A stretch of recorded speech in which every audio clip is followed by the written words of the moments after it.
une journée intense qui vous est proposée par le CIDAM, une journée qui est placée donc sous le thème du changement climatique sur le territoire du Massif central et plus particulièrement ses applications concrètes.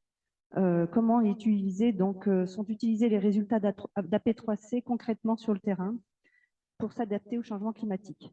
Alors, je me présente, je suis Charlotte Roche, je suis directrice de l'agence Excepto. C'est une société qui édite des journaux agricoles et qui est aussi agence de communication. Je vais vous accompagner toute la journée et faire la transition entre les différents témoignages qui vont égrener cette journée.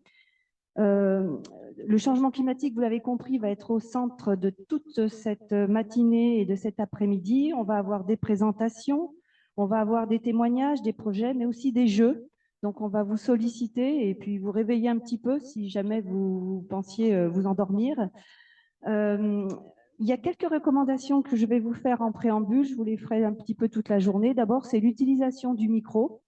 Donc, que vous avez en face de vous. Ces micros, vous allez les utiliser quand il va y avoir des échanges à l'issue des présentations, si vous avez des questions. Donc, bien allumer le micro, mais aussi bien l'éteindre une fois que vous avez posé votre question. Alors, pourquoi? Parce que cette journée est complètement filmée. Il y a aussi des invités, des participants qui nous regardent en visio et qui participent en visio. Et donc, le jeu du micro est important pour la compréhension de nos amis qui sont derrière les écrans. Voilà, donc bien arrêter votre micro une fois que vous avez fini de poser votre question. Vous pourrez donc vous exprimer. On a des régulateurs aussi pour les personnes qui sont en visio. Il y a 2 régulateurs, Léa et Nicolas, qui sont là pour récolter les questions des participants qui sont derrière leurs écrans. Donc, n'hésitez pas à écrire vos questions sur le chat puisque vous n'aurez pas accès au micro. Vos micros sont bouclés, fermés. Donc, utilisez le chat de la visio. Alors, comme je vous l'ai dit, cette journée est organisée par le CIDAM et elle est présidée ce jour par Frédéric Valette, qui est élu référent d'AP3C. Alors, il excusera certainement Olivier Touran, le deuxième élu, le co-référent d'AP3C, qui aujourd'hui ne peut pas être présent pour des raisons de santé. Je voulais juste rappeler qui était Olivier Touran. Donc, c'est un éleveur bovin-viande, naisseur-engraisseur. Il est basé en Creuse. Il y a quelques ovins, des céréales. Il est en GAEC avec son fils. Alors, c'est un élu de la Chambre d'agriculture de la Creuse. Il est aussi élu de la Chambre régionale Nouvelle-Aquitaine et membre du CIDAM. Alors, je vais me tourner vers Frédéric Valette. Alors, Frédéric Valette, donc, c'est notre guide de cette journée, donc l'élu référent AP3C. Frédéric Valette, je vais vous demander de nous rejoindre. Alors, vous êtes éleveur bovin-viande en vente directe. Vous êtes en GAEC avec votre épouse sur 85 hectares sur les contreforts nord de l'Aubrac. Donc, vous êtes avec nous aujourd'hui et vous êtes président aussi de la Chambre d'agriculture de la Lozère, vice-président, oui, vice-président, oui, je crois que c'est Christine Valentin, la présidente, et vous êtes co-responsable donc sur le projet Copamax SIDAM. Donc, je vais vous laisser la parole et je vais faire venir aussi à vos côtés Laurence Ramanez. Donc, Laurence Ramanez, pardon, elle a été un peu l'instigatrice de toute cette journée. Pardon, Laurence. Vous êtes en charge de la coordination des projets changement climatique et pastoralisme au sein du CIDAM. Donc, Frédéric et Laurence vont vous présenter la journée, le déroulé, les objectifs. Et ensuite, eh bien, nous avancerons et nous démarrerons dans cette journée qui, je le rappelle, va être intense. Donc, bonjour à tous, bienvenue donc, à notre traditionnel colloque donc, autour du projet AP3C. Merci pour cette présentation qui était parfaite. Donc, je ne vais pas me représenter, bien évidemment. Je vais quand même redire un mot et bien évidemment excuser mon collègue donc, Olivier Touran qui a été aujourd'hui on est co-responsable, mais il a longtemps été responsable unique donc, sur le projet AP3C. Il faut savoir que c'est un projet qui a été Au départ, un projet qui a été lancé à l'initiative dans la Creuse. Et puis après, on a rapidement vu les résultats que ça pouvait amener, qu'il fallait développer. Et donc, le mener à son initiative, et à l'initiative, bien évidemment, de tous les présidents de chambres d'agriculture engagés et siégeant au CIDAM, de développer ce projet à l'échelle du Massif central. Je remercie également le conseil régional qui nous accueille aujourd'hui dans ces locaux. J'en profite à ce titre pour excuser le président de la région Aura, donc Fabrice Pannecook, et son directeur à l'agriculture, Carlo Casquetta. J'excuse également Brice Hortefeux, coprésident du comité de Massif central, qui aurait aimé être parmi nous aujourd'hui, mais qui n'a pas pu au dernier moment se libérer.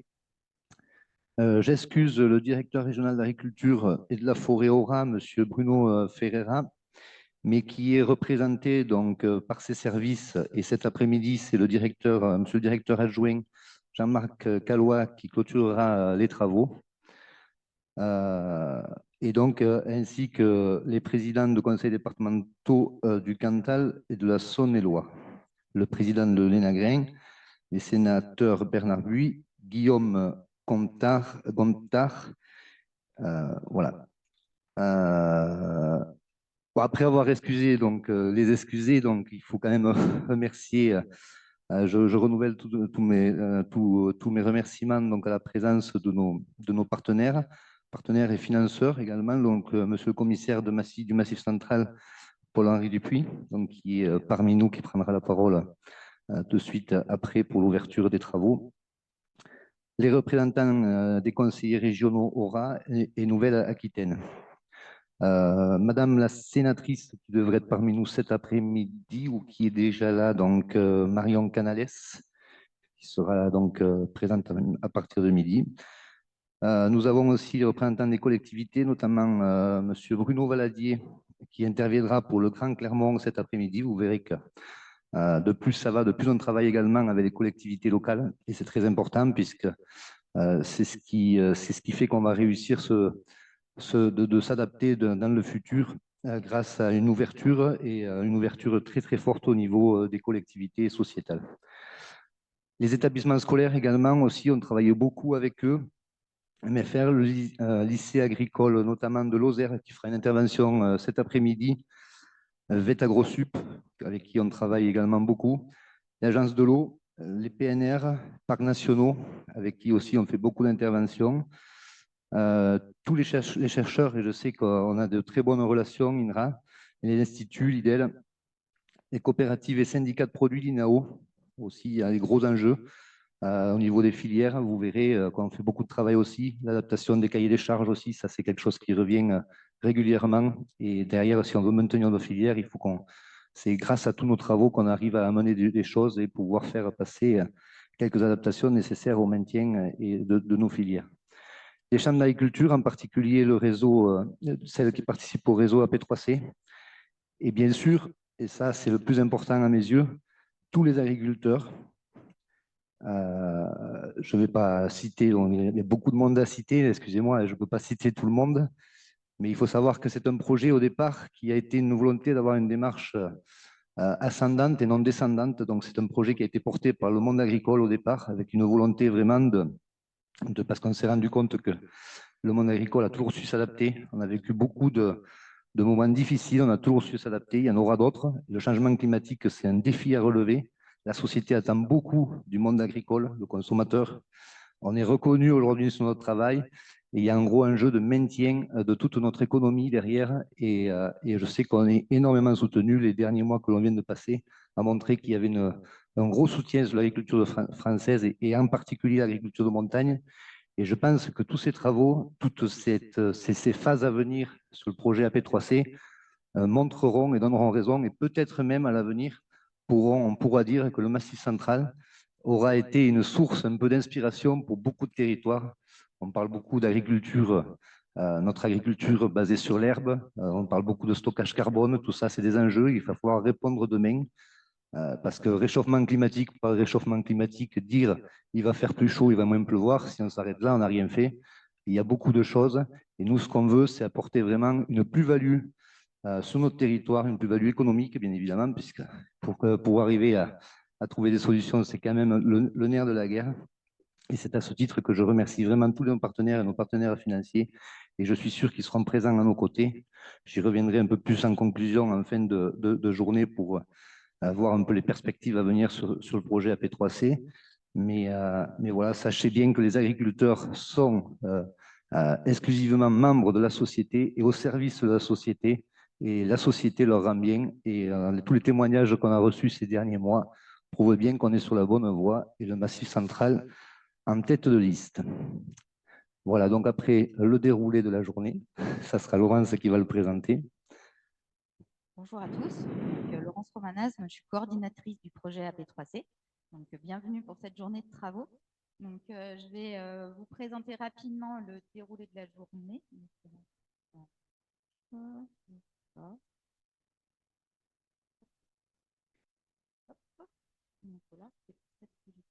Voilà. C'est bon, j'ai trouvé comment marche le bouton. Donc, on va commencer les travaux par un mot d'introduction de la part de M. Paul-Henri Dupuis, donc le commissaire de Massif central. Après, Vincent Caillès va vous faire un point d'étape sur la méthodologie, les évolutions de la spatialisation du projet AP3C. Ensuite, on fera des petits échanges avec la salle. L'objectif, c'est bien sûr que vous interveniez, ainsi que les personnes en visio, comme l'a dit Charlotte.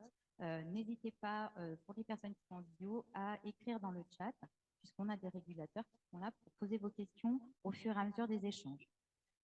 Donc après, nous allons vous présenter une étude et une analyse sur la résilience des prairies en Massif central. Donc, ça sera une présentation à 3 voix avec Ophélie Jaffrenou du pôle fromager AOP Massif central, Clémentine Lacour qui est conseillère à la Chambre d'agriculture du Puy-de-Dôme, référente à P3C, et moi-même. Donc, à nouveau des échanges avec la salle. Ensuite, nous prendrons une pause donc, pour le buffet au même endroit où vous avez pu boire le café ce matin.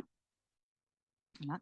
Et ensuite, donc l'après-midi, nous reprendrons les travaux à 14 h. Ce serait bien qu'on puisse attaquer à 14 h, en effet, pour voilà, qu'on puisse tenir les délais pour le soir. Donc, on vous présentera à ce moment-là un diagnostic individuel qui a été développé dans le cadre d'AP3C pour accompagner les agriculteurs dans leur réflexion stratégique. Donc, Laure Gomita, qui est conseillère à la Chambre d'agriculture de Lozère, référente à P3C, m'accompagnera pour présenter ce diagnostic. Ensuite, nous allons passer à des applications concrètes parce que l'objectif d'AP3C, comme l'a bien souligné Frédéric, ce n'est pas que d'avoir des données et d'avoir que ça, il faut les transférer, il faut les utiliser sur le terrain. Et donc, on voulait qu'il y ait des témoignages de personnes justement qui sont en capacité de venir expliquer ce qu'ils ont fait. Donc, des agriculteurs, Adrien Delmont, donc, qui est éleveur en Corrèze, tout d'abord. Ensuite, il y aura Vincent Roussel, qui est éleveur dans le Cantal, qui vous présenteront donc tous les deux des aménagements qu'ils ont faits pour faire face aux enjeux du changement climatique sur leurs exploitations. Puis Fabien donc, Boucher-Lana, qui est conseiller à la Chambre du Lot, référent à P3C, qui viendra témoigner des travaux qui ont été faits en lien avec AP3C sur le soja dérobé. Donc là, à nouveau, il y aura des phases d'échange avec la salle, bien entendu, pour que vous puissiez interagir. Et après, nous enchaînerons sur l'autre volet volontairement développé d'AP3C, c'est-à-dire la mise à disposition des résultats et notamment des cartes et des travaux auprès des territoires et des acteurs du développement, mais aussi des établissements scolaires. Donc là, le lycée agricole de Lozère qui devrait arriver, mais voilà, il y avait le jeu de garer le bus et voilà, c'était un petit peu plus compliqué pour eux d'arriver à l'heure, donc ils arriveront en cours de matinée. Bruno Valadier, donc, qui est vice-président du Grand Clermont en charge du SCOT, qui vient nous expliquer en quoi les travaux d'AP3C sont utiles pour les réflexions à venir sur l'urbanisme du Grand Clermont. Et enfin, Stéphanie Giraud du commissariat de Massif central qui viendra présenter les travaux qui sont en cours sur le plan stratégique d'adaptation au changement climatique du Massif central. Voilà. Et enfin, eh bien, pour clore cette journée, Jean-Marc Gallois, donc le directeur adjoint de la DRAF, qui interviendra. Donc, on devrait terminer nos travaux vers 16h45, 17h. Donc rapidement, vous présenter, parce que tout à l'heure je vous ai évoqué le SIDAM, donc rapidement vous faire une petite diapo donc, sur qu'est-ce qu'est le SIDAM. Le SIDAM, cette année, il faut savoir qu'il a 50 ans, donc on aura l'occasion d'en reparler à l'occasion du sommet de l'élevage. Donc il regroupe 15 chambres d'agriculture départementale et par rapport au Morvan, donc une chambre régionale.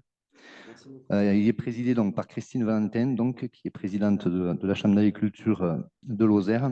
Et donc, sur chaque projet donc, que nous menons au niveau du SIDAM, donc, nous avons des co-responsables, en l'occurrence donc, sur la P3C, donc c'est Olivier Touran, éleveur à la Creuse, et moi-même.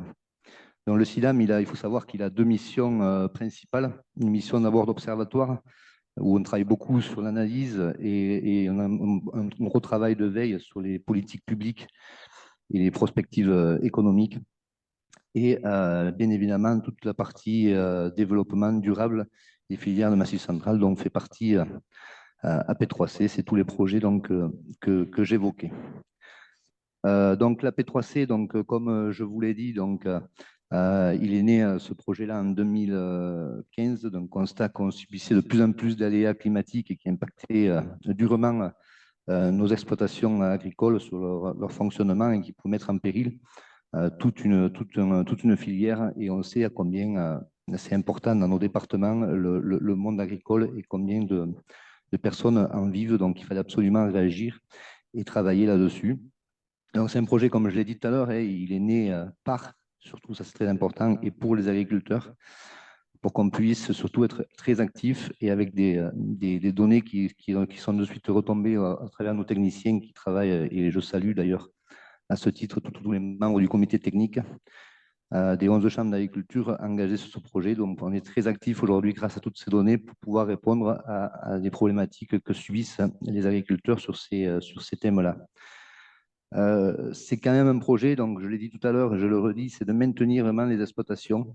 À une époque où on parle beaucoup de décapitalisation au niveau national, on s'aperçoit quand même que le Massif central se maintient mieux que d'autres régions. Alors certains diront, oui, mais c'est différent parce qu'on ne peut pas faire autre chose. Moi, je suis sûr qu'on a quand même des agriculteurs qui sont attachés à leur mission principale, c'est de nourrir la population et de maintenir une souveraineté alimentaire, parce que quand on parle de ministère de l'Agriculture et de souveraineté alimentaire, il ne faut surtout pas oublier la deuxième partie, parce que l'enjeu aujourd'hui au niveau national, il sera là. Il va falloir vraiment répondre présent, parce que derrière, on pourrait vite avoir une société qui pourrait même se retourner contre nous. C'est notre mission principale et on se doit de répondre à cet enjeu. Donc, un projet déterminant pour l'agriculture, mais pas seulement, mais aussi pour les territoires. Vous verrez tout à l'heure cet après-midi, il y a des témoignages où on travaille de plus en plus avec les collectivités. Ça, c'est très important. À une époque, on est un peu tous dans le même bateau aujourd'hui, où on impose des choses aussi, le plan d'occupation des sols. Enfin, la future loi, la loi climat qui est en train de se mettre en place, on travaille également beaucoup là-dessus, sur tout ce qui est SCOT.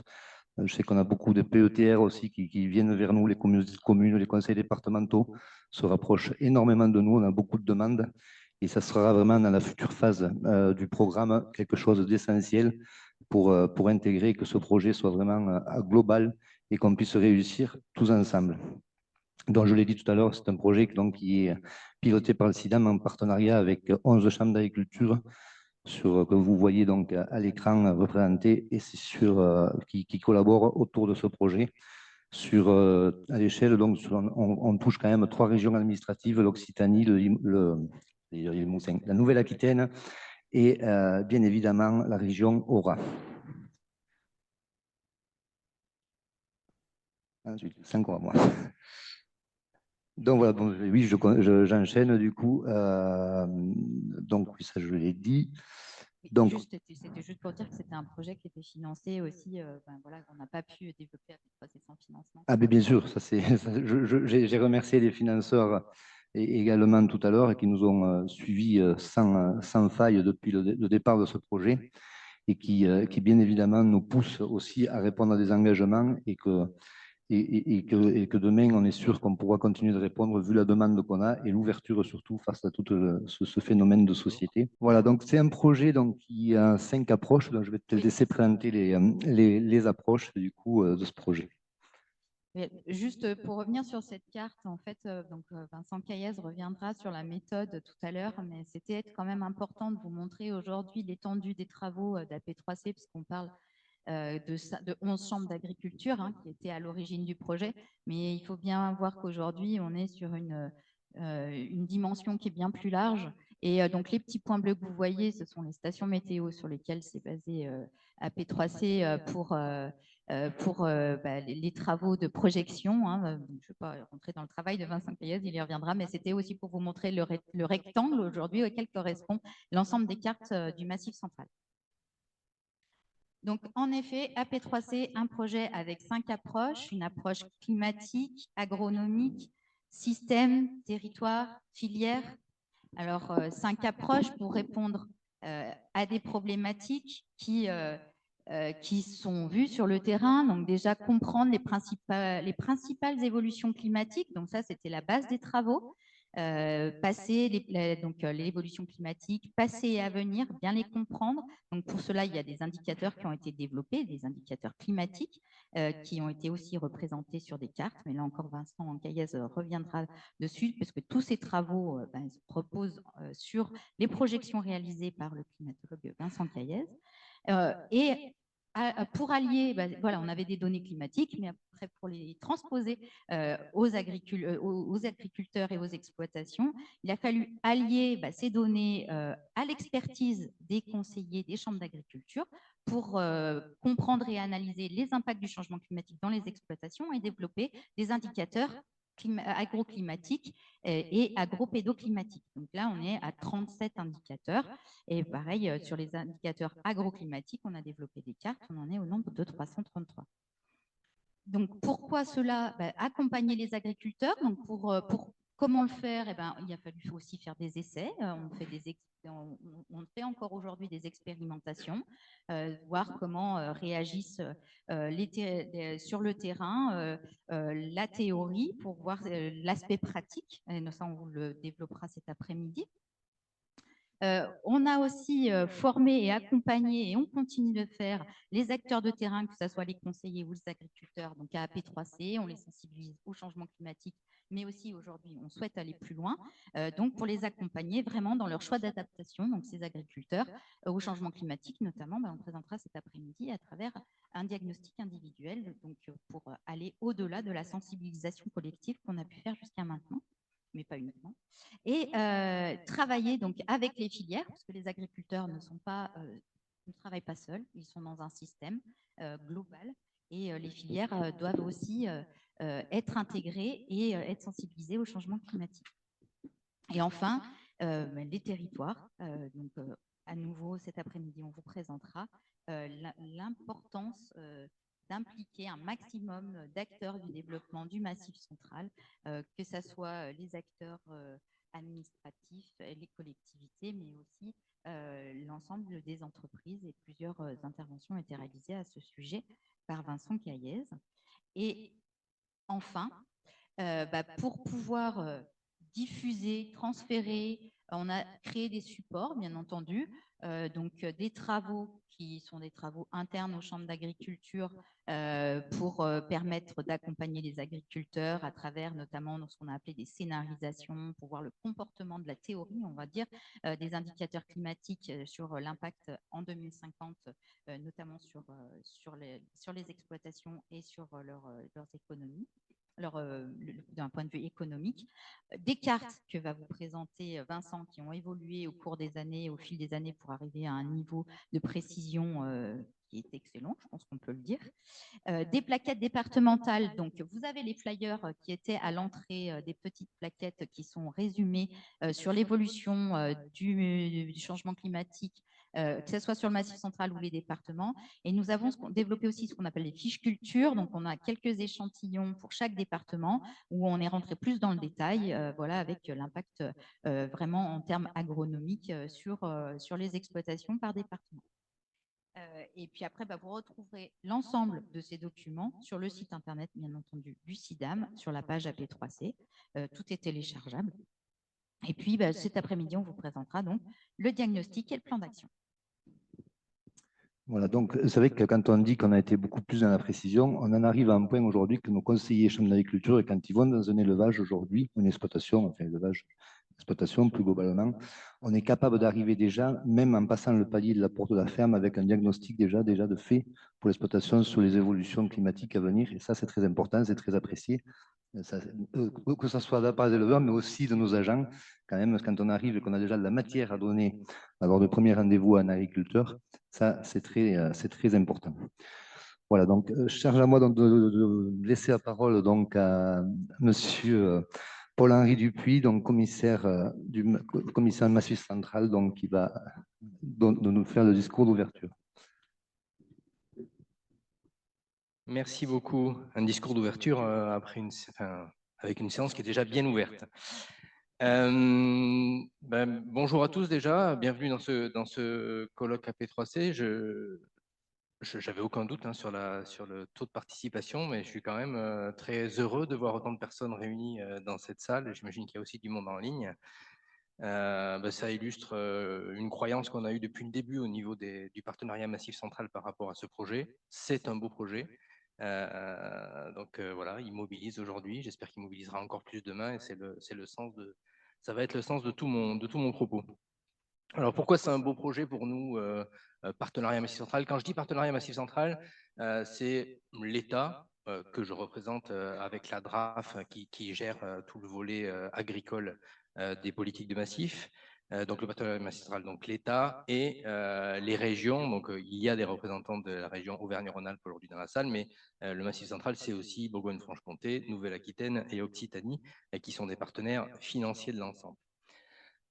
Donc c'est un beau projet, d'une part parce qu'il s'inscrit pleinement dans l'esprit de la loi montagne, c'est-à-dire qu'on est sur une idée, une initiative d'acteurs visionnaires du Massif Central, donc en l'occurrence les professionnels agricoles qui déjà en 2013, me semble-t-il, on a parlé de 2015, mais il me semble que c'est 2013 le vrai démarrage, se sont dit le changement climatique, c'est une réalité. L'agriculture, on va être les premiers impactés. Eh bien, donnons-nous les moyens d'anticiper ce changement climatique et de nous adapter pour ne pas nous retrouver dos au mur quand le changement sera vraiment en remise en cause de nos pratiques. Donc voilà, ça c'est un point important. Et la loi montagne, elle est là pour, quand on a une initiative, une idée de ce type-là, permettre qu'elle se concrétise. C'est-à-dire que mettre à disposition par le partenariat Massif Central des moyens pour qu'un projet comme ça émerge et se concrétise. Un beau projet parce que c'est un projet au long cours, on l'a dit, c'est quelque chose qui s'est engagé donc en 2013. Alors au long cours, c'est possible. Enfin, il faut quoi pour qu'un projet tienne au long cours? Il faut de la pugnacité des acteurs, il faut de la continuité des référents techniques qui sont mobilisés sur ce projet. Je salue du coup et je remercie Vincent Caillès, que j'ai perdu, ça y est, que je vois là, qui est là depuis le début du projet, qui est le climatologue mobilisé sur ce projet-là. Sa permanence dans le projet font qu'on a un projet qui est capable de tenir au long cours et de toujours proposer de nouvelles évolutions. Le projet au long cours, c'est aussi possible uniquement quand on a des partenaires financiers qui continuent à avoir la foi. Et ça, c'est important. C'est-à-dire que ce n'est pas toujours facile sur des projets comme celui-ci. On prend un pari quand on est partenaire financier. C'est-à-dire que voilà, c'est un peu une méthode un peu différente. C'est un sujet pas encore complètement dans l'agenda des médias, dans l'agenda politique. Et donc, nous, oser engager des sommes importantes. On parle de 2 millions d'euros sur l'ensemble du projet qui ont été mobilisés. Donc, c'est un réel investissement qui a été fait par le partenariat Massif Central sur ce projet-là. Voilà, il faut à un moment une part de courage. Je le dis d'autant mieux que j'étais pas là à l'époque, donc je me renvoie pas des fleurs. Mais en tout cas, voilà, il y a quelque chose qui tient aussi de la foi des financeurs. Et un beau projet pour un troisième point, c'est que c'est un projet unique dont nous sommes très fiers, dont nous sommes régulièrement heureux de pouvoir le montrer auprès de nos homologues des autres massifs. On a eu l'occasion de présenter ce projet-là lors du Conseil national de la montagne. Donc tous les acteurs nationaux de la montagne étaient représentés. Christine Valentin a pu présenter le projet et Vincent Caillez était présent aussi. Chaque massif a pu se rendre compte à quel point c'était intéressant, à quel point nous avions de la chance d'avoir cet outil-là à notre disposition dans le Massif central. Alors, c'est un réel atout aujourd'hui d'avoir ces données climatiques du Massif central, un réel avantage alors d'engager l'adaptation de notre massif. C'est-à-dire que maintenant, on travaille bien sûr sur le sujet de l'atténuation, mais l'enjeu majeur pour notre agriculture, pour nos filières économiques, pour nos territoires, eh bien, c'est d'engager l'adaptation du territoire au changement climatique. Et donc, ces données territorialisées dont on dispose, qui d'ailleurs sont confortées par le fait qu'elles sont très proches du changement climatique qu'on observe, c'est-à-dire que contrairement à d'autres modèles qui sont plutôt en deçà, qui minimalisent un petit peu le changement climatique, eh bien, nous, on continue d'année en année à voir que ce qui se passe réellement, eh bien, ça colle aux estimations d'AP3C, et donc nos réflexions que l'on mène sur l'adaptation au changement climatique, eh bien, on sera dans le vrai en se basant sur ces données-là.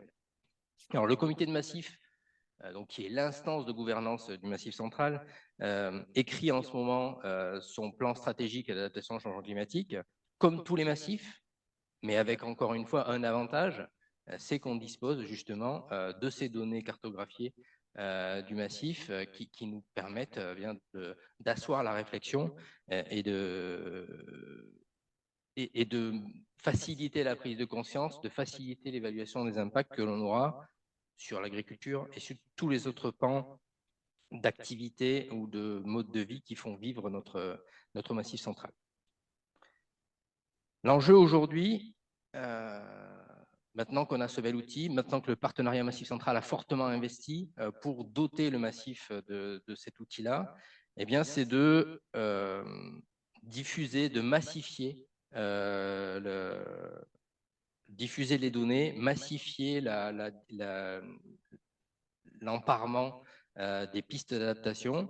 Alors ça, c'est vrai dans le monde agricole, avec un rôle évident des chambres départementales d'agriculture, mais aussi du conseil agricole, et de toute façon, une diffusion qui doit se faire en lien avec l'enseignement agricole sous l'égide de la DRAF. Donc là, voilà, ça c'est le défi de maintenant. C'est-à-dire que on a l'outil, on a un outil, y compris qui va un peu plus loin, qui va même clairement plus loin sur le volet agricole avec des indicateurs agro-pédoclimatiques qu'on vous présentera, mais qui permettent de réellement penser les impacts et réfléchir à l'adaptation au changement climatique. Et donc, voilà, maintenant, il faut que tout le monde s'en empare. Ça relève de la responsabilité, y compris financière, de chacun, c'est-à-dire que voilà, le partenariat Massif central a déjà très largement initié les choses en dotant de données, mais maintenant, à chacun de vous, de nous, de s'en saisir. Je dis nous quand je parle d'un citoyen. L'autre enjeu, même si ce n'est pas l'objectif initial d'AP3C, puisque c'était l'agriculture, et donc là, on va beaucoup parler d'agriculture cette matinée, mais l'autre enjeu, on va l'illustrer cet après-midi, eh bien, c'est de faire en sorte que les acteurs locaux, qui, pour l'ensemble du champ territorial, hein, donc aussi bien économique que le champ de l'aménagement, eh bien, utilisent ces données pour engager l'adaptation des territoires au changement climatique. Et donc, c'est aussi une offre que propose ce projet AP3C, c'est-à-dire qu'il ne faut pas que les territoires hésitent à mobiliser Vincent Caillez pour des expertises spécifiques qu'il fera soit, si on est sur des choses de premier niveau, qu'il fera comme ça en appui dans le cadre d'un projet qu'on a actuellement en financement Massif central, ou dans le cadre d'une offre de service que développe le CIDAM, donc qui porte ce projet AP3C, et qui est l'objectif de modèle économique pour la suite de ce projet-là. Donc, ce sujet de comment on fait s'emparer par les acteurs les données AP3C, c'est l'objet de ce colloque. C'est-à-dire qu'on va illustrer tout au long de la journée bien des utilisations pratiques, des mobilisations de certains acteurs pour attraper ces données-là. Donc voilà, je suis très heureux qu'on s'inscrive. On passe dans un deuxième temps du projet AP3C. Je vous souhaite de belles découvertes, je vous souhaite des échanges riches et surtout que ce soit inspirant pour vous et que vous reveniez dans vos fermes, dans vos chambres d'agriculture, dans vos services techniques de collectivité, avec l'envie de mobiliser ces données. Merci à tous. Merci, Monsieur Dupuis. Merci, Frédéric Valette. Donc, effectivement, journée bien chargée, bien remplie sur ce sujet-là.